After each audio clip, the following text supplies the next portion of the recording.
Good morning. Uh, Today we are going to learn about in disaster management. We are going to learn about glaciers and its associated, hazards and various features and factors related to glaciers. Okay. So what is a glacier? Uh, so first we'll talk about the basic definition of glacier. The sphere and snow of uh, of the areas that it is covering. Then glaciers and glacial systems, various glacial systems, mountains and valley glacier types, continental glaciers, distribution of glaciers, and so on and so forth. The objective of doing this learning about this is to understand what is glacier, the basic characteristics, various types of glaciers, distribution, geological actions of glaciers, ice and its significance in climate and the environment. Then the importance of glacier and what are the various hazards that are related to it. Okay. So when we are talking about glaciers, it is a huge mass of ice that moves slowly over land. The term glacier has come from a French word that is glace. Glace means ice. Okay, and glacier is often called as river of ice. Okay, so glaciers fall into two groups, that is alpine glaciers and ice sheets. Alpine glaciers form on the mountain sides and above the downward through the valleys. Now and it moves downward to the through wide valleys that glaciers takes out. Sometimes alpine glaciers create deep valleys and by pushing debris and dirt and soil away from its way, eroding all through its way and causing creating a deep U-shaped valley like this. If you can see here in this image like this. Okay, so alpine glaciers are often found in high mountains of of almost all the continents you will come across, like in Himalayas also you have wide range of glaciers. Then even Rocky Mountains in the North America. Then in South America you have Alpines. Then Appalachian mountains. All the continents have mountain ranges, and they all have glaciers covering on their peaks. So, alpine glaciers are found on the high mountains and almost every continent except that of Australia. Australia is one continent where you do not come across a very, very high, mountain peak, so there is no glacier there. But although there are many glaciers in New Zealand because it is little far below the, uh, you know, uh, what do you call Australia. The Gona Glacier in Switzerland, and the further Further glaciers in you know what you called in Tasmania are both types of alpine glaciers. Similarly,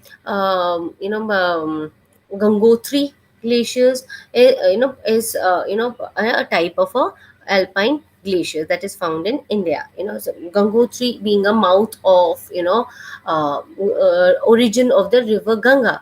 Yamunotri is the origin of river Yamuna, where the at the edge of this glacier, it feeds into the water system of Yamuna and Ganga. So on, there are many other glaciers that are there, like you have Siachen glacier, that is strategically very important glacier in context of India and our neighboring country are fighting over it for a very long period of time. The neighboring country is trying to take gain over the Siachen glacier. Why? Because it is militarily and politically a very strategically important glacier. So there is a constant army standing in the Siachen Glacier. It's one of the very harshest glacier around in the world.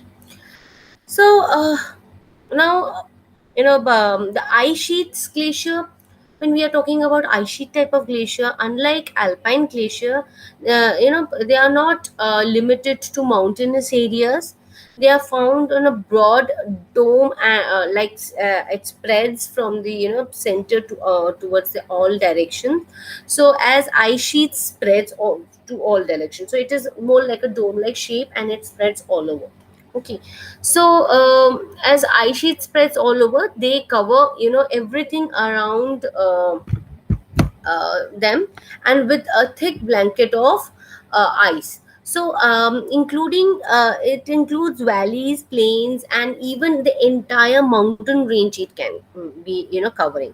So large ice sheet called continental glaciers spreads all over, and it moves on the all the direction, and it covers a very vast area.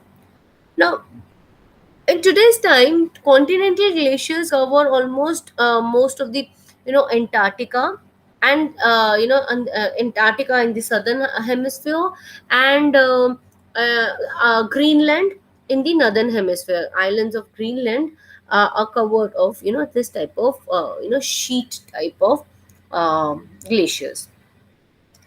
Earlier, when it was there were ice age was there in Earth was have going through ice age. There were mass cover of ice covering the entire continent. So that was in that ice age period, but later, as Earth started heating up again, and the ice sheet kept on retrieving further towards the pole, and only Antarctica and the northern uh, Arctic Circle have this icy type of glaciers. So massive ice sheet covers much of the North America and Europe during the Paleocene time period, like I was talking about, and it was the largest glacial period that time. Okay, so it was one of the largest ice age period in that time. So as known as the ice age, the ice sheet reached their greatest size for about 18,000 years ago. It was almost about 18,000 years ago. And as the ancient glaciers spread, as they spread further, the glaciers that they covered a large what do you call it they covered a large portion of the Earth's continent, large, creating many landscapes that exist today. Like if you go to continents like Norway, if you go and visit Norway, there are still remnants of glacial movement of the last ice age that has Earth faced. Okay, so you can see the glacial movement, and many land features which are because of the glacial erosion work are still very prominent in being prominent in Norway, the Scandinavian countries. How glacier forms? So most of we know that most of these ice cover areas are existing on the high latitudes and high altitudes. Okay, and the regions will include polar regions and mountainous regions. Okay, so coming to the world glacier is as we have understood that it has come from French word, and it has a very dynamic features. The sphere of ice, like now when we are talking about glacier formation, let's understand the entire sphere of ice, like all the bodies of ice uh, concludes to cryosphere. Like we call it hydrosphere, all the water bodies includes to hydrosphere. Like all the land bodies comes to lithosphere. Similarly, all the bodies or elements which contributes to this ice and snow are part of cryosphere.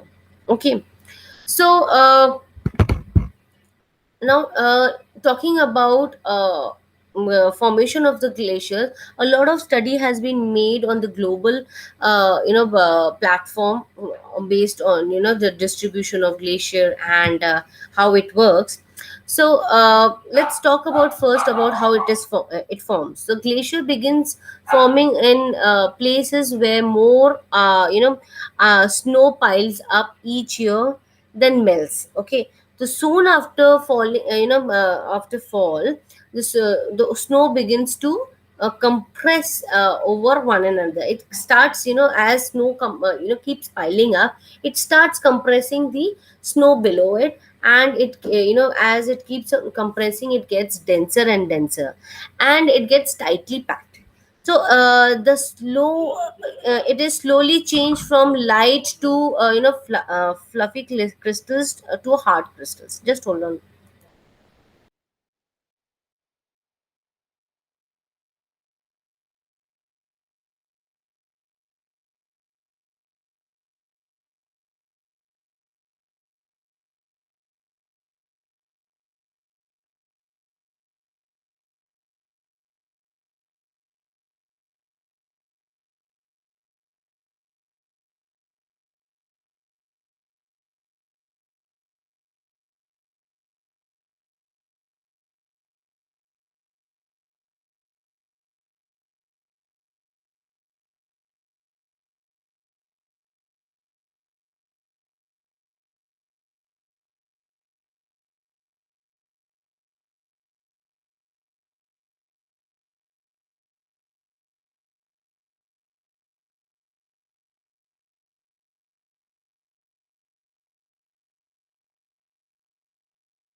Yeah.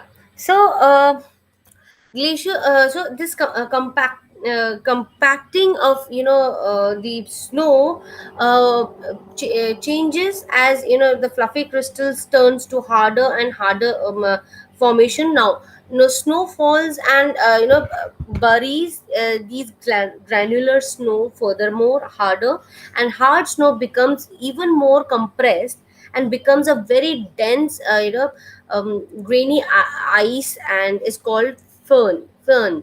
So this fern, this process of snow compacting in glacier fern is called uh, fernification. Okay, so uh, just a minute.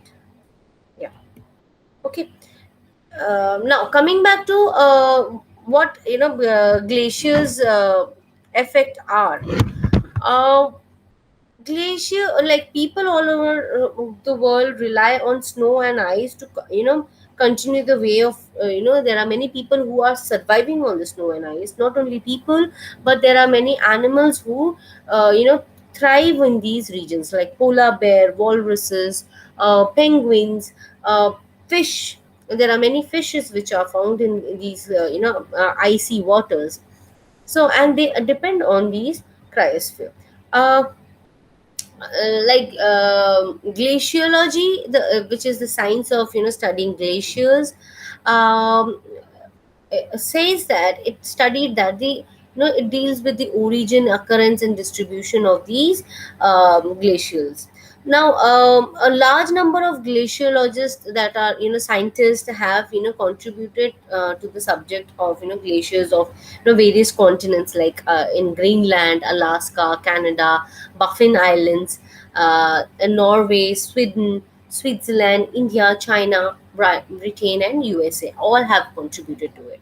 Now, the World Glacial Inventory found that there are more than 1 million glacial distributed all over the world. Now, the parameter, like their geographic location, length, area, orientation, elevation, classification of morphological type, and moraines are included within the inventory of these databases. that there are various branches of studying glacials. That is, glaciology aims in studying different movements of the glacier structure of glaciers, like what type of planar structure it is, crystal fabrics is there.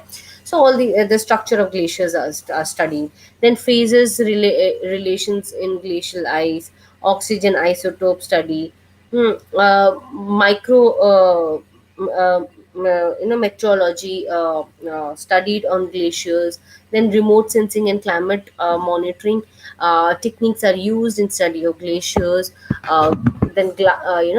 Glacier mass balance and calculation, global climatic model and impact of glacial changes are all part of various branches that we can inculcate while studying glaciers. The glaciers are the extensive solidified natural water masses and accumulated as a snow and ices.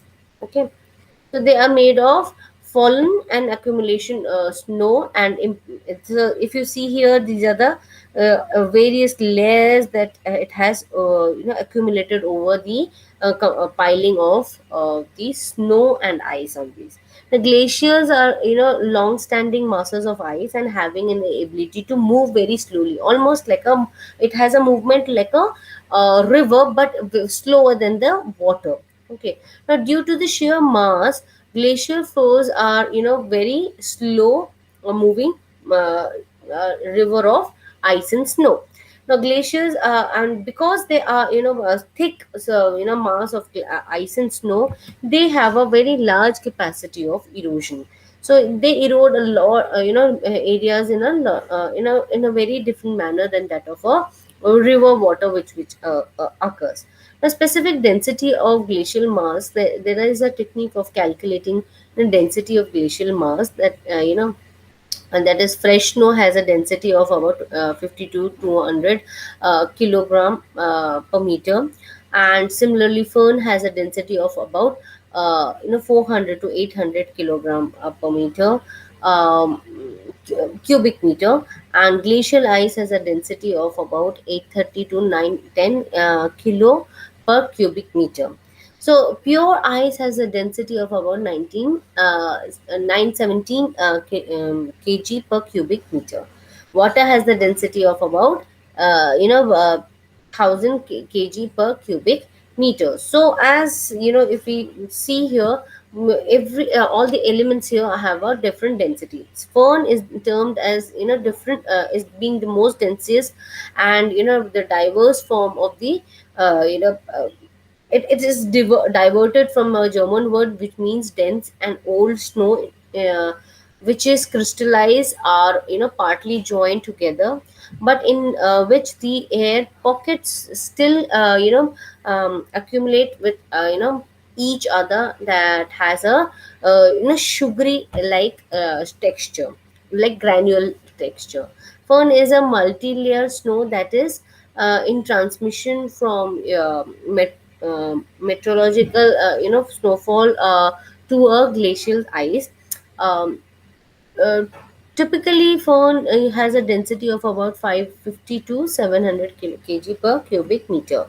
Historical evolution of ice fields are basically, it is similar to that of a rock formation. Glacier formation dates back to several million years back. So the only difference here is that the Earth had extensive formation of glacier, which later got molten and performed in a cyclic manner. Now these happens during a specific period of Earth's history that is called Ice Age. Now, due to that reason, the glaciers can be thought as the remnant form of the past ice generation. The period of glaciation are considered to be the rarest event in the history of the Earth. Now, ice fields and glaciers are very interesting thing that every it ever grows subjects as a study and research, and it has enfolded a lot of mysteries of the past history of the Earth. Now the part of glaciers like this horizontal zonation, and that is zone of accumulation, zone of crevasses, zone of ablation. Then you have zone of terminal sediments and glacial outwash, plains and you know flow, or zone of permafrost in the plains. So the zone of accumulation is where the snowflakes forms crystal of snow, and it gets joined together and get starts getting accumulation.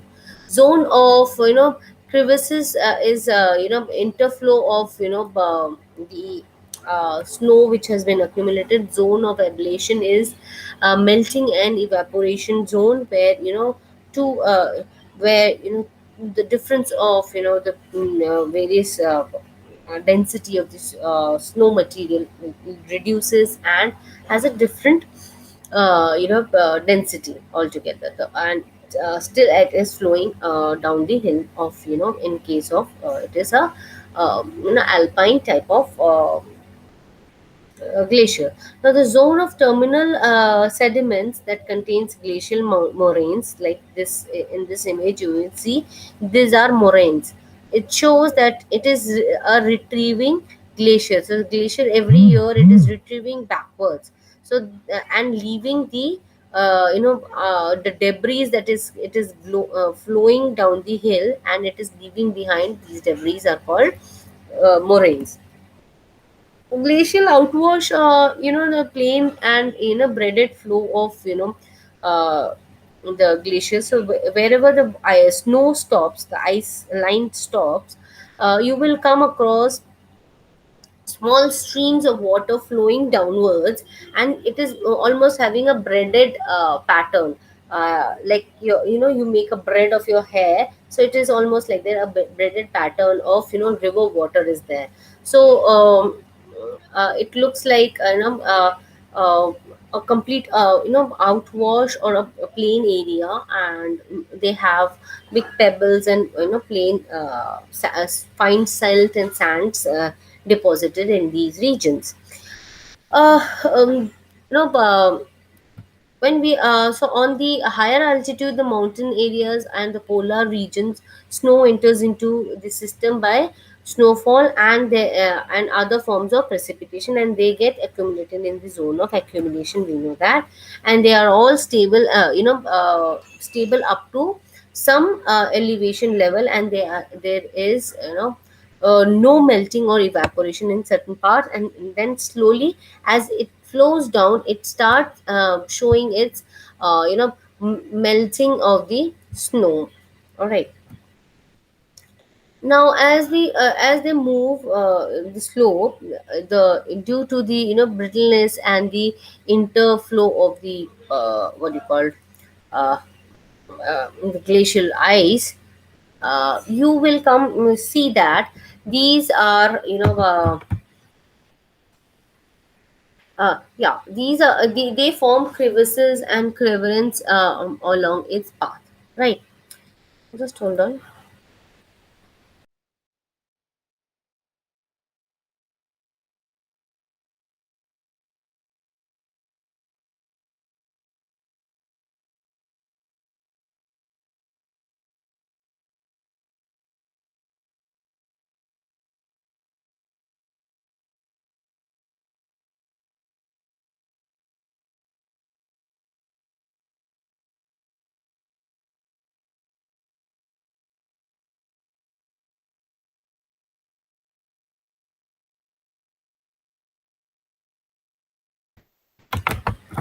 Yes.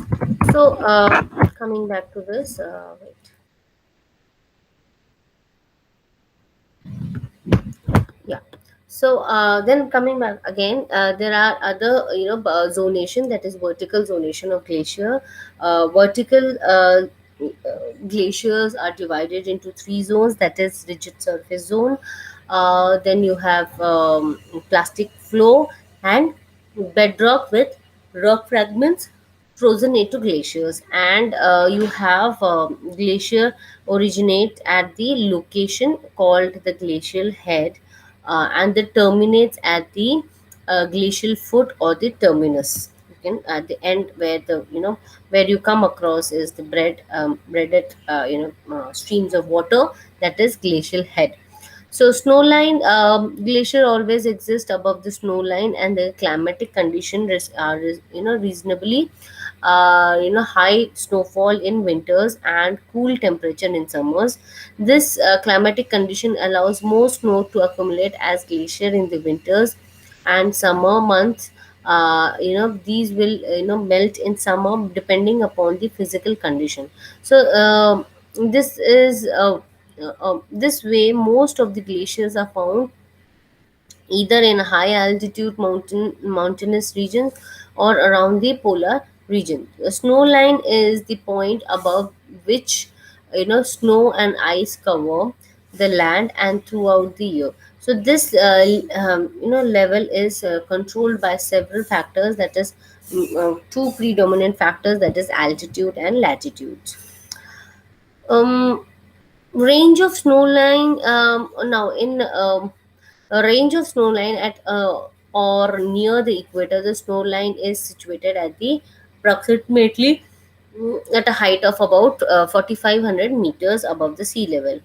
All right. Whereas in Himalayas, the permanent snow line that can be at an height of about seven sorry 5,700 meters above the sea level. Now, as we go to latitude increases to towards the pole, the altitude required for a snow line it will be reduced. It is almost about 3,000 meters. The Alps is an example of its situation. The snow line falls towards the sea level and at the ice cap near the poles. So snow line occurs at different altitude in different places or different latitudes.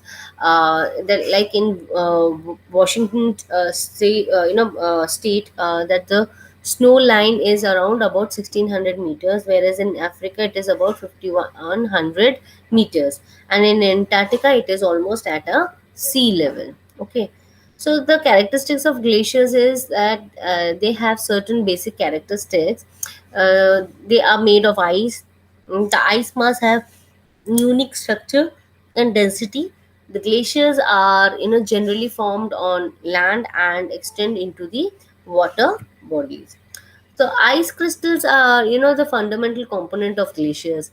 In addition, the glacial consists of air, water, and rock debris. Uh, Ice crystals are also called that they can be made to sheets. It's the parallel of the basalt plane. Okay.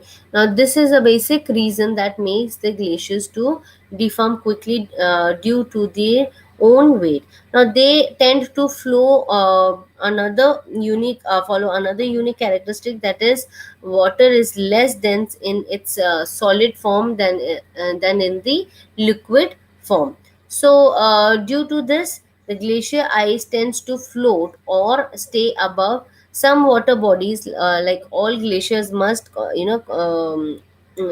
originally form on the land, and subsequently they might have reached into the sea. All right. The glaciers vary in their inner dimension. The largest glacier in the Europe is that Alps, and it descends from about 2,300 kilometers from the peak of 4,000 meters, and the supplies melt down. Uh, Melter from the major electric power station and owned by the Swiss railways system. So the smallest glaciers are only a few hundred meter across, such as in a very tiny circular, that is Talion Glacier in a Grand Canyon National Park, that is in Wyoming, USA. Okay, just hold on.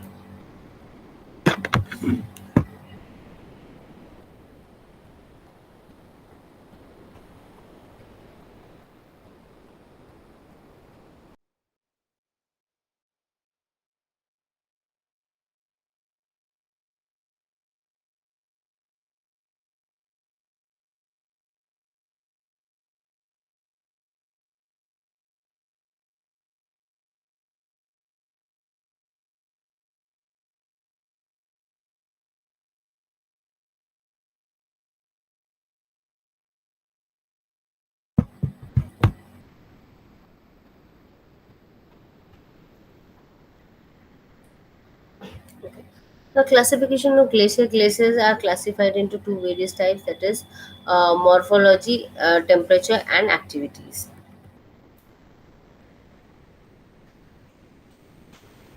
The morphological classification of bringing the other two glaciers are niche glacier, circus glacier, alpine glacier, outlet glacier, transactional glacier, piedmont, or floating and ice cap, or ice sheet type of glaciers.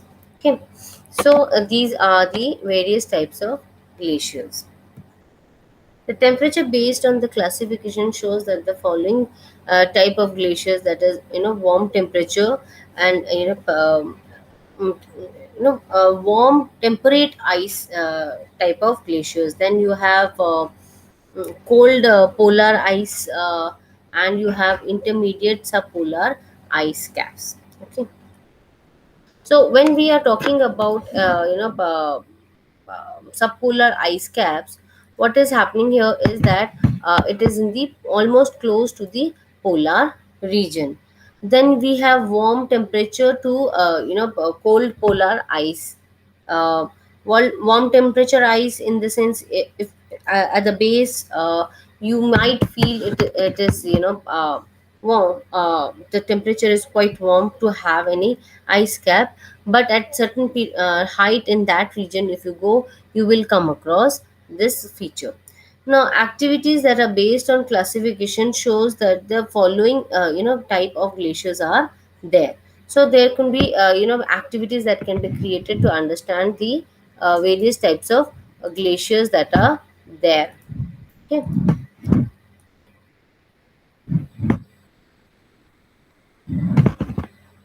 Now, activities and activity and possessive, um, flow of the glacial masses, the under Maurice sheets, dead, and the equilibrium. Okay, so the universal glaciers are classified based on their three stages of development, like from the relationship to it, the supply of the water in the river basin. The mountainous or valley glaciers are, as the name suggests, it is in the mountainous region. Similarly, continental glaciers, which includes ice sheets, ice shelves, and ice fields, as the general elements of the surrounding. Now, intermediate glaciers are Scandinavian glaciers, which include plateau glaciers, and are predominant to these areas. Glaciers are either constrainable by the topography, or the topography actually constrains the geology. So the mountain or the valley glacier are what are basically smaller on the planet, and they have a wide they shape a wide valley, and they there is the most of the glaciers you will come across is very high mountain ranges, like Himalayas, Rockies in the North America, then Andes in the South America. uh, Mountain glaciers are relatively small. Okay, we have covered it. Now, mountains or valley guide is uh, notably they are the ones who circular send the circulars in the glaciers. Then valley glacier, hanging glacier, piedmont glacier, water tide glaciers, and iceberg being existent there in the glacial water, so it is coherent, or it is said not to venture into the glacial water. So every time glacier is characterized by its own altitude and shape and size and dimension, These glaciers have their own masses and balances with the typical input and consequences in during the output seasons. Okay. uh, let's not go into detail about circuit glaciers and okay. I will just briefly say, there are few glaciers in India, that, like Tal Glacier, which is located in high up in the mountain, is also popularly known as the Lake of the Moon. It is situated at an altitude of about 4,300 meters. The mountain of the scree overlook the lake on one side, and the magnificent circle skew present at the view of the other side. Is an example of Skew Glacier, and grows larger, and this grows larger and larger as they may spread into the valley and flow down the valley as well. So there okay, now I want you to know that there are few plant moving parts of valleys, that glaciers are controlled by the prevailing topographical condition like gravity. Okay. So, or natural phenomena like heat or glacier being absorbed. Okay. So with this, I would say that this is all for your today's class, and I would like all of you to go to your LMS and take your quiz, and we will continue this lecture again by tomorrow.